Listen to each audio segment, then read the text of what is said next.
Well, Chicago Wolves are on a roll, going unbeaten in regulation in their last five, gaining 8 of a possible 10 points in that span. Wolves are led by the usual suspects, veterans including Justin Robidas, Felix Unger Sorum, and Dominic Fensori, but they're also getting strong contributions from Evan Vierling, Dominic Badinka, and Gavin Bayreuther. So, lots of players stepping up for this team as they continue to play well. And joining me to talk about the recent run and what we can look forward in the coming month with the Wolves, of course, our insider, Andrew Rinaldi. Hey, Andrew, great to have you on board. Always great to be here, Tom. Thanks for having me again. Well, for sure. And, the Wolves are playing great hockey. It's been a kind of an up and down season for them, too, in terms of players, because of course, the Canes have been reaching out regularly and trying to pull up some of the players that, of course, were intended to be key players for the Wolves this year. And yet here's the Wolves sitting just 4 points back of division-leading Grand Rapids. What have we been seeing with the Wolves? What's going on? Yeah, it's the common theme with this league. I know I've said it many times on this pod, and regular listeners are going to hear it again and again and again. No one in this league is going to care when your guys get called up because everyone goes through it in the American League. But the Wolves have just they've stuck to their identity, and they've continued to just. It's kind of that old next man up cliche, but when literally your next man up is getting called up to the Hurricanes every 5 minutes, well, you just gotta roll with the punches. And the Wolves have they've adhered to their structure no matter who's in the lineup at any given time, and they're finding ways to grind out these wins, and it's been a process for sure, because I think there's a couple hiccups earlier on in the season, but they're starting to kind of really come into their own, and even with the shifting looks in the lineup, there's those core guys that are really kind of leading the way. And I mean, we'll get into it, but as the rest of the lineup just kind of follows after the example that they set, the coaches are putting these guys into a position to succeed. And yeah, despite missing a lot of big contributors, they're third in a very competitive Central Division, and I feel like they're on a positive trajectory to keep this momentum moving on in the rest of the season. Yeah, and they look to be playing a very similar game to the Hurricanes. They play a hard game, a heavy game. Cam Abbott's got them, just really coming together as a team. And you've had some top players out. Clearly, I mean, you lost Joel Nystrom for the entire, just about the last month or month and a half. Dominic Fensori has been in and out. Of course, he was called up to the Canes. Charles-Alexis wasn't expected to be there for long. Now he's out with a serious injury for an extended period. That's not great for the Wolves. And then some of the forwards as well. We look at some injuries. Juha Jaska has not seen the light of day with the Wolves as yet. So, yeah. And you look at the lineup on the 16th, this recent game against Cleveland, and it's kind of interesting because, you've got I think a line that's really starting to gel and really starting to get it going. And of course, that's the second line with Nikita Pavlichev and of course, Felix Unger Sorum, who's been doing a great job, and Evan Vierling. And we'll talk a little bit about him as well. What have you been seeing with that line? It's the straw that stirs the drink for this team. You really wouldn't expect that, right? Because but usually that Suzuki, Nadeau, and lately Justin Robidas combination. Right. That's always kind of been the driver of the play. And while they've looked good for sure, it's having that dynamic on the second line. I think that kind of takes those second defensive matchups. It has really opened up a lot of space for these guys. I know we're going to get into Unger Sorum later on, but I can't stop talking good things about this kid. And Nikita Pavlichev and Evan Vierling are two guys who, when you had Tyson Jost, who is expected to be here, get claimed on waivers. You have Right. Bradley Nadeau called up. And, there's all these opportunities for guys to come in and make contributions. I'll admit I didn't really know a whole lot about Evan Vierling coming into this season. And most everyone in Rosemont knows who Evan Vierling is now. And those are the kind of stories I love about this league, where these guys, they're coming in out of the coast on an AHL contract and show in and play well and really make a name for themselves. And they've been responsible in their own zone. The lengths of some of these shifts where they spend in the offensive zone just wears teams out after a time. So you love to see kind of the positive results from even when they're not putting the puck in the net, just the positive plus shifts continuously over and over. It's eventually good things will happen, and they're happening with regularity, and it's helping them to get onto this 5-game point streak that they've been on lately. Well, and let's talk about Felix Unger Sorum. I mean, I think he had a great camp with the Canes this year. We've talked about it before. Last year was not a great year for him. Just 20 points. He just never really got on track. He was playing center for a while. This year, he's back on that right side. He's got 6 goals and 7 assists in 14 games. He's got 5 points his last 5 games. What are you seeing with Unger Sorum? Confidence. It's all it's confidence, and I think a lot of it is last year you saw the flashes, but right, he's adjusting to a new league, he's adjusting to a new position, and I think it was just a lot to ask for a 19-year-old in this league to let's put him in at center and see what happens. And he just never really looked like he had the confidence in his own game to take that next step. Like, you could see the flashes there. You could see like he's making a good play. He knows where to be, but either he's a step too slow or he's indecisive, and then the puck's going the other way. So now on the wing, he's got a little more space. He's got that extra year of experience. He knows. He's more comfortable there, and he looks like a completely different player, honestly. And of course, he's a year older. You're gonna kind of expect that growth out of a guy who's so young. But when he's got those intangibles, that the smarts for the game, understanding like when to kind of pull up and slow the game down, wait for the pass to open up. I mean, it's a lot of fun to see it happen. The Sunday game against Cleveland that just happened this past weekend, he had just this fantastic, this entry into the zone, the patience to kind of get the cycle going, to go all the way back around in the offensive zone to come up backdoor. The defender didn't even realize that he was there. Badinka hits him with a pass there, and just one touch. So by the time the defenseman turns around and even defend him, it's already on Vierling's stick and it's in the back of the net. And that's what I'm saying. He thinks the game steps ahead of these other guys. And it's, seeing him playing with that confidence is allowing his game to just continue to skyrocket. And it's been a treat to watch, because I was kind of, not that I wasn't expecting him to grow, but just to do it so quickly after a rough introduction to the league last year. It's been a lot of fun. I'll say that. Well, he's definitely brought himself back into the attention of the Canes brass for sure. And he was so impressive a couple of years ago. You recall in training camp, and there was so much discussion about should he stay with the Canes and what would happen to him. And of course, he went back home, but came back this side of the ocean, of course, last year for his first year.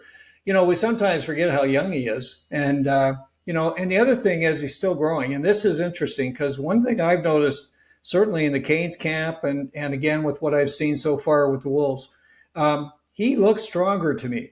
And I think it's giving him the confidence out there. He's making plays, and of course his shot. he's firing it. He's firing it with conviction this year, and I think that's a big difference as well. And he's got a number of power play goals already, so that's exciting. So great stuff for Felix Unger Sorum, and as you say, Andrew, we'll be watching him closely because he's a lot of fun this year. And I think he's a guy that's getting himself back in the trajectory of being a possible Kane at sometime not too far out. So that's exciting. Now, somebody that wasn't on the radar and certainly wasn't even in anybody's attention, signed by the Wolves in the offseason. I did go to the prospect showcase, spent some time, of course, in the Canes camp before he came to the Wolves camp, and that's Evan Vierling. And we talked a little bit about Vierling last time. He's a guy that he's a little older. He's 23. He's played in the ECHL, a little bit of action in the AHL. But he was a guy that was drafted in the 5th round by the Rangers in 2020. And one thing I liked about him, he had a big year with Barrie Colts in the Ontario League. Now, Barrie is my hometown, so this is exciting, and so that's a lot of fun. 95 points in 60 games. And so he was a guy that when the Rangers drafted him, his trajectory was going up, and that was exciting. Last year, 22 points in 21 games in the ECHL, but this year he's on a tear right now. He's got 5 goals his last 8 games. What is going on with Evan Vierling? Sometimes it's a mixture between the right ingredients and the right opportunity, and you just in this league you have to have that mindset of bringing it every night because you never know where you're going to get slotted up in the lineup. Some guy gets called up, another guy gets injured. Suddenly, here you are as a 4th liner, and you're up playing on the power play, and you have, Nikita Pavlichev as your center and a stud winger in Unger Sorum, and you don't have any time to breathe. You show us what you got, and he's absolutely risen to the occasion of plugging up in that second line and not looking out of place at all in doing so. And, it's not necessarily like you see like, wow, he's blowing you away with his speed or his shot. Again, he's such a smart player. Yeah. He's, they utilize him on the penalty kill and on the power play. And that just goes to show, what this coaching staff thinks of him and how much they trust him to put him in all sorts of situations. And again, when you're kind of wondering what the lineup was looking like in the beginning of the season, and then you get just the natural player movement, who's going to step up? Well, this is the guy. He answered that question pretty quickly. And again, I said it before, I say it again. I love the stories of these guys who don't quit, who put their nose to the grindstone. It might take a franchise here or there or two, but then they can really show out and show what they're capable of doing. And I've loved the work ethic he's brought every night. And he went very quickly from like, who's this guy to he's got a fan following already with the Wolves fans. So they love him. And it's going to be tough when as this team gets healthier and you get more guys in there to move him down. While if he keeps playing like this, I mean, just putting the goals up, but intense on the forecheck. I'm a big fan of his game, and I like to see as the year goes on, what more can he bring to the table? Because you're going to have guys like Jaska coming back from injury who are going to be challenging for those top 6 spots. Are you going to let this guy take your minutes, or are you going to show him like this is my job now? So it's that competitive side of this league that I love to see. Like what are you willing to do to keep it going? And I'm excited to see what he's got to bring. Well, he may slide down with Skyler Brind'Amour and Josiah Slavin, which would be an outstanding 3rd line, similar to what the Canes do. He's versatile, and one thing he's been doing the job on, as you say, in the specialty teams. He has a shorthanded goal, and I think he's had some success on the power play as well. So he's a guy that's he kind of come out of nowhere. But boy, it's going to be crowded once all these players return to the Wolves, and it's going to be interesting, as you say, to see how that's going to play out. But he's definitely making a case to be one of those players getting lots of ice time as the season goes on. Really exciting stuff with Evan Vierling. Um, Now, look, and Nikita Pavlichev, I just want to say this about him. I like him. I think he's a guy that continues to grow with Chicago. There were times last year where he got on a tear and he was scoring a lot of goals in a short period of time. But anyway, I think he's a good, solid center for that crew. Does a lot of the heavy lifting and really complements those two guys. So great line. If we look at the line you talked about as well, Andrew, and that's of course the top line with Ryan Suzuki centering for Bradley Nadeau and, of course, Justin Robidas. I want to talk about Justin Robidas for a minute. This guy, every time I see him, I'm impressed by Justin Robidas. He's a smaller player, very stocky, but he's always doing something, even with the Canes, when he get up in the exhibition games and so on. And last year in his call-up, you could see him. He was noticeable. And this year, he's been playing the right side, which is kind of exciting. And he seems to have adapted quite nicely to that. He's got in his last 5 games, he's got 5 points. He's got 12 points in 14 games. He started a little bit slow, but he's really finding his way now. And he's a guy that, again, he does it all. He'll kill penalties, work the power play, whatever you want from Justin Robidas, you get it. What are you seeing with Justin this year so far?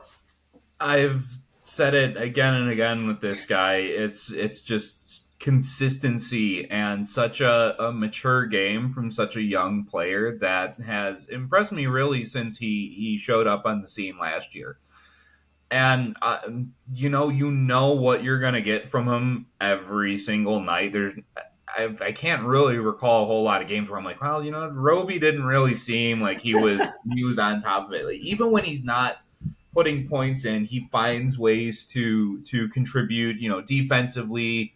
He finds ways to get the transition game going offensively. It's just it might not always show up on the score sheet, even though he does pretty regularly, but you always feel his presence in the game one way or another. And he might not be the biggest guy out there, but he doesn't play small. No. And there's such a difference between being small and playing small. And you can kind of get away with being small in this league if you're skilled enough. You can't play small very often, especially at the next level. And I think that's what works out really well for Robidas, is that he has that mature 200-foot game. I love what he can bring defensively on top of what he can bring offensively. And, he doesn't care that he's not 6'5". He's going to play his game, and it's shown to work for him. And it's, there's a reason he's always been a part of that leadership group. He's, you know what you're getting night in and night out. And when the coaches can rely on that, that speaks volumes for where you're going to go in this game, whether it's here, whether it's at the next level. He's got so much more runway ahead of him because of that mentality that he brings every night. Well, and I think the move to right wing is a smart one. I think that'll give him a better opportunity to move forward with the Canes. We've already got, we got a mighty might already with Logan Stankoven, and he's proving that you don't have to be the biggest guy on the roster to make things happen. And he's certainly been off to a great start with the Canes as well. So I think Robidas, I think he's in the mix. I've talked about him for a long time with the same view that he just is a guy that he's strong on the puck. He's good in the faceoff dot. He can help out there because he's, again, he can do that good work as well. But it's exciting to see him on this line with a couple of real dynamite players in Ryan Suzuki and, of course, Bradley Nadeau. That line to me is really scary. And they're going to get their mojo going because now that Nadeau's back and kind of getting settled in again, Suzuki's been there all year from what I can tell. Boy, this is going to be a great line. It was a great line last year too. So when I've already enjoyed seeing, from what I've seen from Nadeau going up to Carolina and then coming back here, even if it was just for a handful of games, you can already see what those what he takes from that next level, whether it's coming Right. from Rod or Captain Jordan Stahl or whoever. You can already feel that like this is a NHL player, making just those next Yes. Yes. level plays at speed. I think that's really the difference. The biggest difference between the NHL and the AHL is just these guys have a ton of talent for sure, but the plays happen so much faster at the next Yeah. level. When you see a guy who's ingrained in that speed, even for just a couple of games, and then comes back here, it's like bang bang, everything. They're just so much further ahead of everyone else. They might as well have cement in their skates. So then now you put a playmaker like Ryan Suzuki with them, a absolute junkyard dog like Justin Robidas with him, and it was already a super dangerous line, but you just throw that little bit into the mix, and Yeah. it's gonna be so much more. And Nadeau has been doing. Obviously, everyone knows about his shot and everything, but he's been so much better, responsible defensively this year. I've Right. loved what I've seen from him on the forecheck, and it's when you can add those dimensions to your game on top of having an absolutely lethal shot. It's you go from just a pure sniper to just an all around great player. It adds a dimension to your team. It adds a dimension to that line. I'd love to see Ryan Suzuki shoot the puck a couple more times, but I don't. It's hard to not pass it off to Nadeau as often as you can. So, um, and we spent a lot of time on that second line. When you have to force so much attention to that top Yeah. line, it opens up so many opportunities for those guys, and that's an adage that exists in all levels of hockey. So, you kind of felt that maybe they might have been a little one dimensional last year, where they relied too much on this line. Then once that second line starts getting a little more attention, it opens up. Everyone feasts when everyone's playing well. Yeah. It's one of the great things about this game. So again, love what I'm seeing, and I think that there's even more for them to give us. Yeah, and I mean the hope for a lot of us is that Bradley will get a chance on in the top six where he can really start to show what he can do. Unfortunately, he was on that fourth line, which was a bit of a challenge. And I thought again he handled himself extremely well, doing some heavy lifting defensively, and playing hard on the puck and so on. And he's growing that part of his game, and I'm sure that's the focus for everyone is to get him to the point where he can play in any situation. And as you say, he's an elite shooter, and he improved that. Of course, scoring a goal with the Canes. So yeah, Bradley, keep watching him, and he's a guy that'll continue to round out his game. And there'll probably be injuries at some point. We'll see him back up on the big club, and we'll be very excited for that. And I know a lot of folks. Certainly around the time that he was coming back, we're hoping he would hang around for a while because they really like the way he plays. So good for you to see him back in Chicago. And those of us who like to see him with games will have to hang on for a while. In any case, one other player I was going to mention on the forward side, Skyler Brind'Amour. We talk about him a lot. He's a guy that lunch pail guy, like his dad, just out there, making things happen. He's been scoring the odd goal as well, and just really brings a certain dimension to this team that I think is critical. He, along with his line mate Josiah Slavin, and I said before, they're very much like Stahl and Jordan Martinook. It's amazing, right? It's like a combination that really fits. So, what are we seeing with Skyler? Is he continuing to get the job done with Chicago?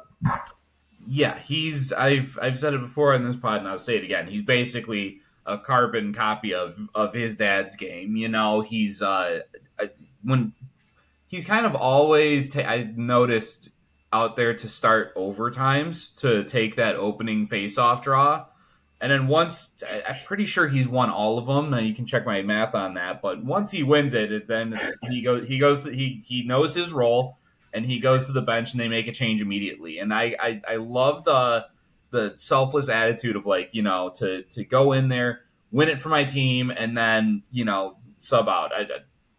there's just better options offensively. It's nothing against Skyler, but he's a guy who plays his role so well for that squad. Both him and Slavin both, and Yes. it's so easy to just kind of take a look at the score sheets and just be like, okay, well, obviously, if Felix Unger Sorum, he's at the top of the list, he must be the best player. And that's not necessarily true all of the time, and you can't judge a player's value just based on what the numbers look like based on the score sheet. And he offers so many of those little things, and fighting and digging in those puck battles, and fighting out front for rebounds and loose change, and sacrificing himself on the penalty kill. I kind of maybe wish the penalty kill numbers were better, but that's not necessarily just like a Skyler thing. It's an entire everyone pulls together on that unit. When they all win, they're all together. When they get scored on, they're all together. So it's but he provides so much for that team that these coaches just they love this kid. They love what he can bring. And again, I'll be the first one to admit, again, freely on this podcast, that I was like, oh, okay, it's Rod's son, I get it. But here we are, year 2, and it's more than just a friend of the family. He's really helped pull this PK unit up and help pull this team up entirely, and he knows his role and plays it as well as you can ask of him. Well, and the Wolves are structured very much like the Hurricanes. It's a kind of by committee. You've got folks who have different types of roles, and I think Skyler certainly he's a guy that fills a very strong role. And as the season goes on, and you head towards the playoffs and so on, he's the kind of player that can really be a difference maker for the Wolves. I really look forward to see how that plays out this year, because I think he's a guy that can bring a lot more, and he's continuing to be an impressive player. I think whenever I see him, for sure. Rounding out the forward side, I just want to ask you if you knew anything about these guys. Juha Jaska, you mentioned before, and of course Giovanni Smith has not been around for a while. What's going on with the injury side?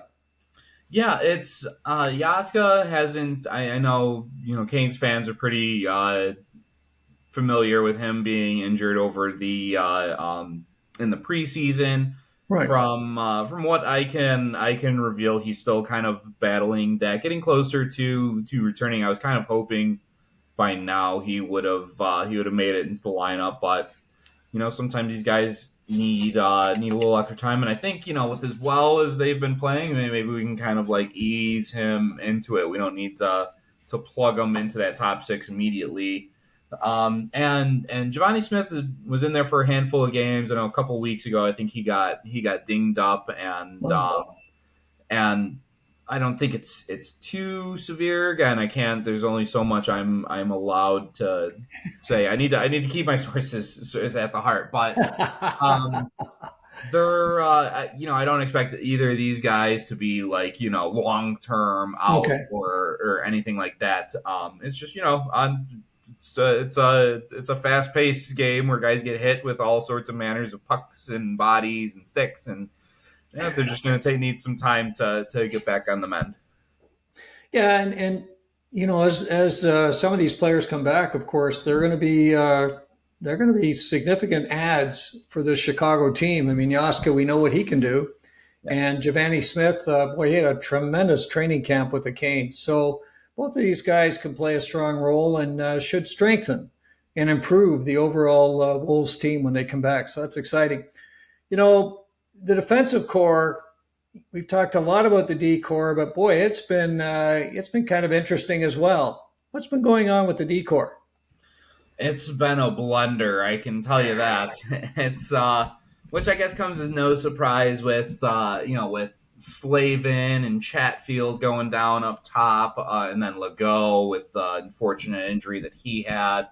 So here's a couple of guys. I mean, on top of Legault, you have Nystrom and Fensore, who's been going back and forth like a yo-yo, and three guys that you're expected to lean on all of a sudden aren't they're not there. And again, no one in this league is going to feel bad for you. So who steps up? I gotta say, like, I knew that the kid was talented, but having a 19-year-old and Dominic Badinka doing what he's been doing has been just the happiest of surprises for me, and I'm sure for Coach Spiro Anastas who coaches that defensive unit.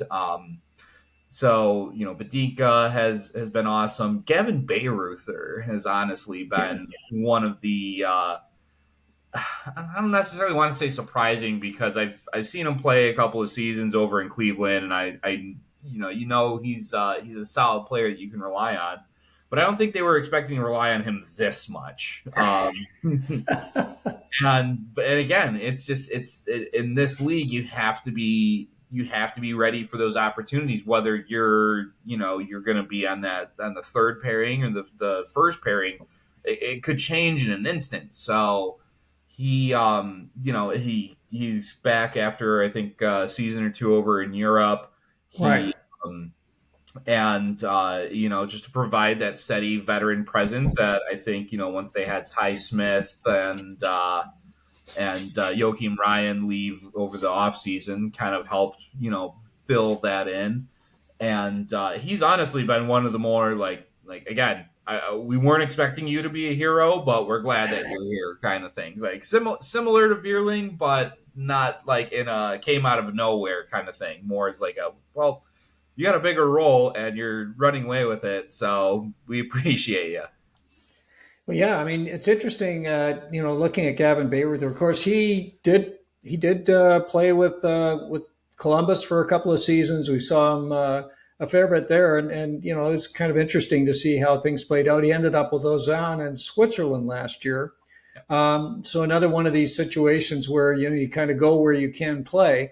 But again, brought over as a veteran, could play the odd game with the Canes, but more importantly, I think to mentor these young guys in Chicago. And you mentioned Ty Smith and Joachim Ryan. Smith actually ended up in Russia. He's with Omsk, Avangard Omsk right now, which is kind of interesting. And Joachim Ryan is still a UFA. He has not signed a deal anywhere. So interesting how these things play out. But here we are with Bayreuther, and I think he's doing a real nice job, and he's been supplying some offense as well.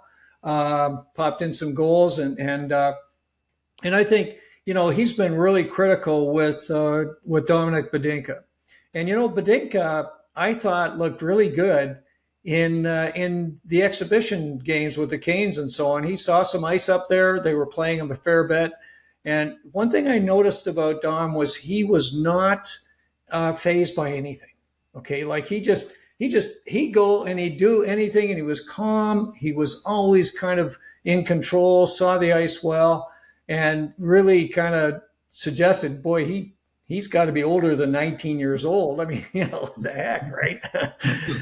So yeah, and so I've been excited to hear what you're saying about Badinka, because again, relatively high draft pick, a second rounder for the Canes, a guy that they really wanted when they drafted him, and he had been playing with Malmo actually in the men's league there. So he was already playing against men, and so I think that's one of the things that has helped him in making the transition at this stage. And the Canes wanted to get him with Spiros Anastas and get him over here where this Chicago team could do it. So Badinka, again, he's going to just continue to get better. And as you say, through all of this defensive pair has been really critical, right?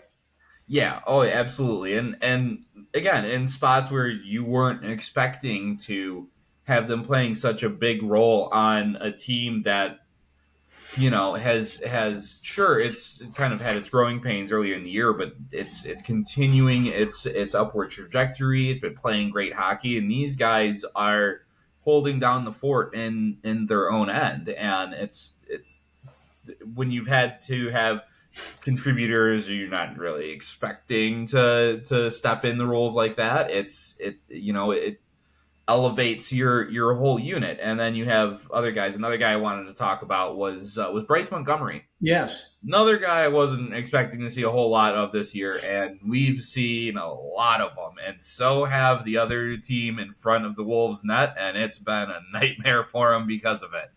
And I love that element of his game, just that physicality. I mean, that was kind of like how I played when I was back in the day, big, real thick defender. So when I can see other guys doing it the same, like I get up for it.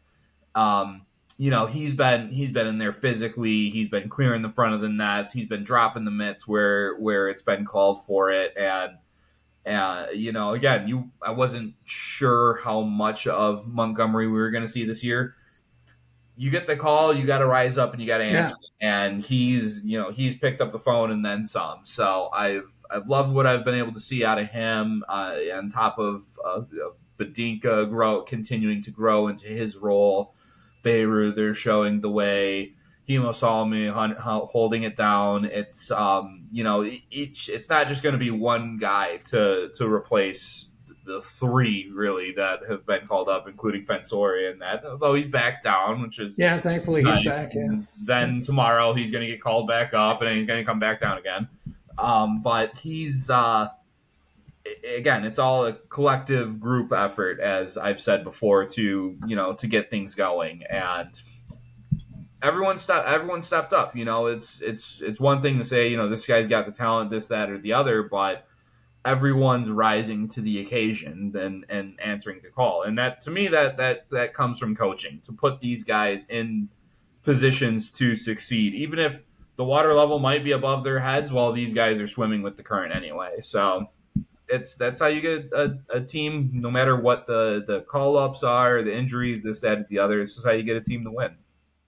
Well, Bryce Montgomery, we've seen him a couple of years at the Prospect Showcase. I was kind of amazed he was in the ECHL. I thought he should be in the American Hockey League, and he's a guy that whenever I've seen him has accorded himself well. He skates well. He's a big man, of course, and as you say, he can lay it on pretty thick. And again, he's someone that he's getting a real chance here. So. That's exciting. Alexei Hemosalmi, of course, he was in last year. He's a guy that, again, was very highly rated by the Canes and has kind of been up and down, but he's certainly stepping up right now and doing a great job. As we wrap up the D, I'd be remiss if I don't mention Dominic Fensori, because I always mention Dom just because he's one of my favorite players. Dom, of course, got off to an incredible start. And then started this yo-yo with the Canes and sits right now with 11 points in 11 games. He's actually in fifth place in the AHL for defensemen. So he's hanging in there nicely, but he's a guy that, again, he can do it all. Yeah, and again, kind of in that same mold of Justin Robidas, where he might be small, but he doesn't play small. And some bigger guys have tried to bully him, and he just bulldogs right back at him. And I love that mentality from him. Such a smooth skater, both with and without the puck, and that adds such a dimension to transition the puck out from defense into offense, and you can get that puck up to guys like Unger Sorum or Suzuki and have them distribute. Right. Like it adds so much to the team. So it's nice when it's here. I kind of hope Carolina gets a little healthy so he can stay here a little longer. But he's another guy who can, if he gets the call up to the Hurricanes, he rises to the occasion. He plays his game.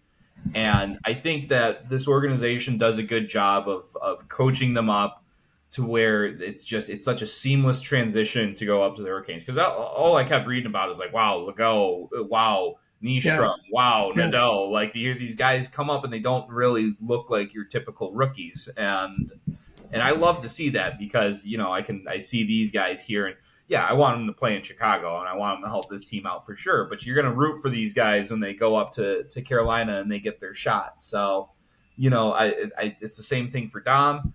And the last thing I'll say, I had a 50th anniversary post about the Edmund Fitzgerald, and I didn't realize that Dom was a big Edmund Fitzgerald guy, and he liked the post, and that was the most recognition I got from him ever on that. And it was, I think that's great. oh, it was fantastic, So he's really embodying that Great Lakes spirit being here in Chicago, and I love Very that. nice. Well, just as we wrap up the D, I think I'd be remiss if I don't mention the incredible contribution with the Hurricanes by Yoel Nystrom. And we had talked about him last month. Very excited about Yoel coming over and some of the things that he was showing and certainly showed in training camp with the Canes and the prospect showcase and so on.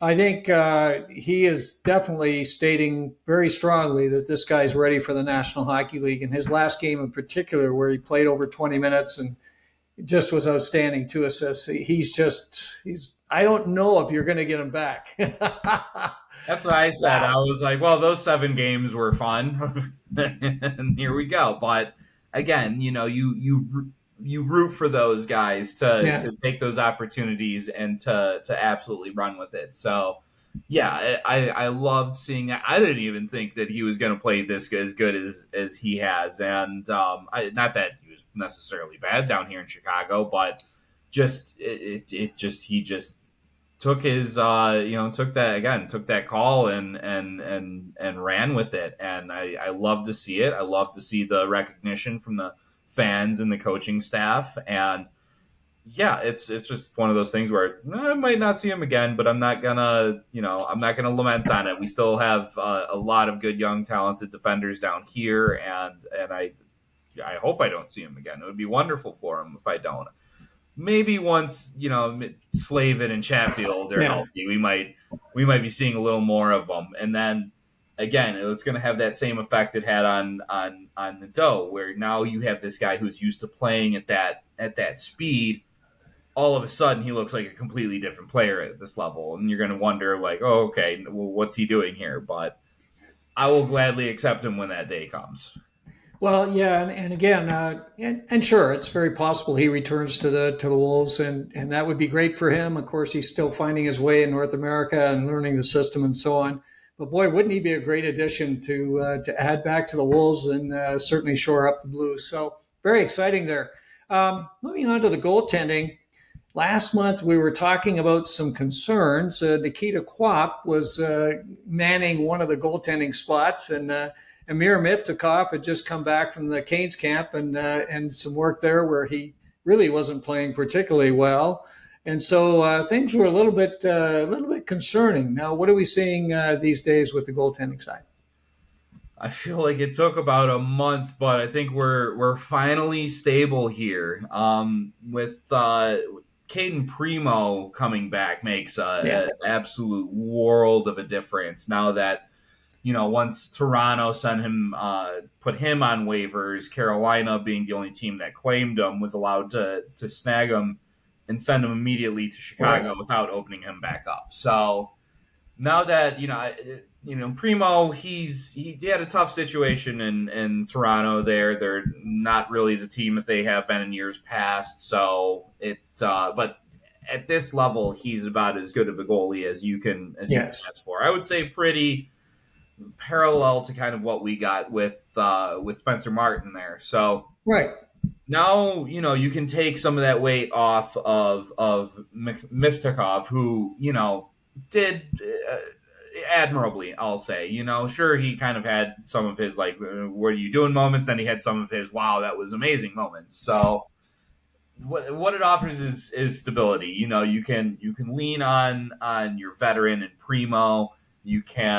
You have another guy who's talented and his success across the seas and Miftakov, and then you have your 2 younger guys and Hazaev and Quap down in Greensboro. And now we saw one game of Ruslan Hazaev here, and I thought he looked really good. I thought he played well. I don't know if he's just not getting a ton of support down there in Greensboro. Because I guess from what I've seen, again, just looking at the numbers, I know it doesn't speak the whole story, but looked like he kind of had a rough start to the season there. I kind of was worried about him, but then you saw him in Chicago, and you're like, holy Hannah, this guy is. You feel like he's taken a step after last season, which is what you want to see, is just kind of steady growth from these young goaltenders. And basically, so what I'm saying in the long run is that I think you have more of a structure here for all four guys, where you get that pivotal ice time for those young goaltenders to keep working on their game without Yeah. the intensity of the speed and the shots of the AHL. You get just an absolute anchor in that, and Primeau. You got your backup in Miftakov, and you again. We've already seen the results: points in 5 straight games. So as we continue forward, that like what's going on in net now can even become a strength as the year goes Yes. on, and it just again it adds another layer to a team that's continuing to play well, gather points, move up in the standings, and I I'm relieved. Is that I was a little worried there for a second if Primeau wasn't going to be coming back, like what the plan was going to be, but happy to see it. Yeah, and I think the Canes probably felt relatively comfortable that they get a chance to reclaim Caden Primo. And of course, they signed him in the offseason. They did that deal with Montreal to get him. So he's a guy that they wanted. They definitely, I think he was earmarked for Chicago right from the start. And I think he's a guy that, again, as you say, his American Hockey League performance has been amazing. And at different times, he's done the same for the Montreal Canadiens. He went through some stretches where he was outstanding. I think the Leafs situation, as you say, you can see overall their numbers this year. Of course, Anthony Stolarz was lights out last year. He's not so much this year. And I think that's part of what the Leafs are going through as a team. They're just not nearly as good. And they're missing some key players that have moved on. Miftakov, good to see he's starting to go. Of course, he's a good buddy of Andrei Svechnikov. So he's got a real strong connection with the Hurricanes. Miftakov, as you mentioned, of course, he had played in North America for a while. He went back over to play with Akbars and was tremendous in the KHL. And that's one of the reasons the Canes really wanted to sign him. Again, finding his way, new team, new situation. A little bit of a tough camp. So, I think he'll find his mojo. And I think, as you say, these two guys are going to be outstanding. And boy, to have a guy like Ruslan Kazeev right behind in Greensboro, he's going to get lots of playing time. And I know Nikita Kwap just went down. So he's finally down in Greensboro as well. I think he went down the 17th. So that's kind of fun. We'll watch these two guys and see how they're going to do. So lots going on with the team. In general, playing well. Started off, it's been kind of a mixed season, but starting to get some of these players back. And I think similar to the Hurricanes, I think it's thumbs up. As we take a look at the next month, what are you looking at in terms of the Wolves? What do you think they're going to be able to do, and where do you see any of the tough matchups? Yeah, they have a 5-game road trip coming up to finish off the month of November, starting Right. off in sunny Manitoba coming up. And the Moose they're a better team than they have been the last couple of years, which was really bad. Now they're kind of like middle of the pack, but they're always kind of I don't want to say kind of like rivals, because everyone feels like a rival when you play them 12 times a year, but Spencer Martin, Pyotr Kochetkov, Dustin Tokarski, all these goalies always seem to get in mix-ups with the Manitoba Moose. So I'm looking for Montgomery or Yanni Turcotte to be big factors in this weekend series coming up. Well, technically it starts on Thursday, but it feels like a long weekend. But then they also have Rockford and Manitoba again. So a lot of Moose going to be coming up over these next few games. I think 1, 2, 3, 4, 5 matchups over the next 6 games are Moose. So it's gonna have that bit of playoff feel. You're gonna really hate seeing Manitoba by the time it's all said. Oh man, that's insane. Yeah. Oh yeah. And so this, like I said, has been a squad that they're used to seeing 8-10 times a season. Right. And then you also have Rockford in there, and Rockford kind of had their number a little bit early in the season. I believe Nick Lardis has been hurt. He was leading the league in scoring for a little bit, and Oliver Moore, who was one of those guys where I saw him, I'm like, what's this guy doing in this league? Chicago had the same idea. He's up with the Blackhawks now. So you're gonna have a different team, but it's still ever as dangerous. They have a couple of good young goaltenders. Fortunately, the name of the one guy from I believe Belarus who really impressed me. I can't remember his name off the top of my head. I will go ahead and look that up. But then you have Drew Comesso there, who highly touted kid. He's been there for a little while. And just always dangerous. Brett Sini has feel like he's been there for a decade. He's been wonderful for that team for as long as I can remember, and been a real big leader, producing the points. Again, he's another one of those guys he's not the biggest, but he's got a snarl to his game. It's kind of Marchand like, where he's always just in your face and putting points up, and sometimes you just want to wring his neck, but at the end of the day, you have to respect him and what he could bring. So, those Rockford games are always they're always white knucklers, in one form or another. So that's. And what about Milwaukee? There's several games with Milwaukee coming up as well. What are you seeing with that hockey club?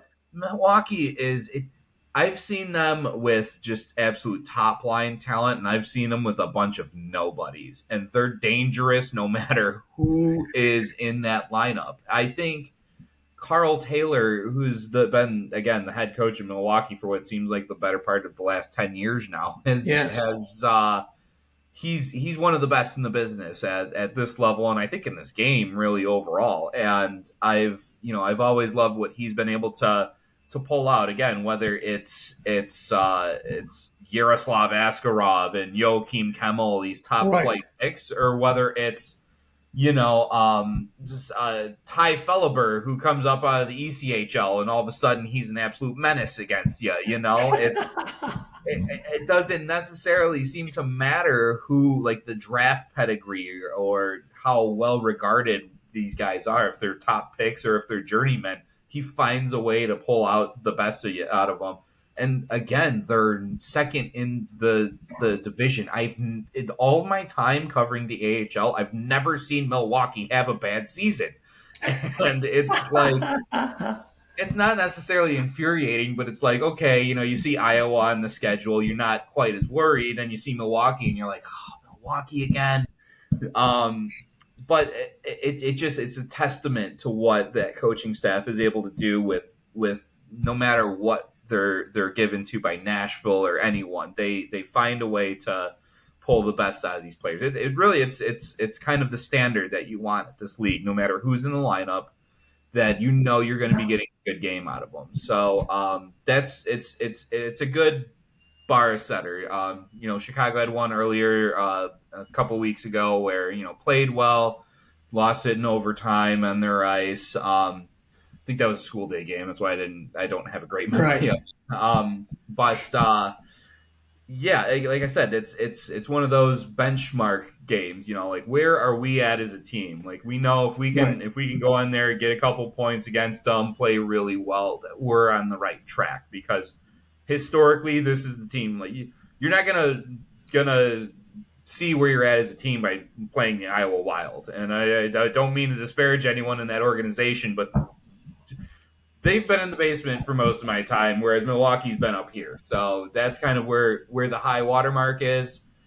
And once you get out of this road trip and out of this war with Manitoba, they're waiting there on the other side. So it'll be a good mark to see kind of where this team's at as we kind of get into December and get into the real meat of the season. Like, it still kind of feels like everyone's figuring it out a little bit here, but the points are gonna matter just more and more as we go on. So I'm excited and looking forward to kind of seeing what we're gonna see out of this team, because they're showing that they're no slouches either in this division. So It's going to be just continued battles and seeing kind of who, it's not it's not a sprint, it's a marathon, and Right. we're going to see who's going to end up with it as we go on.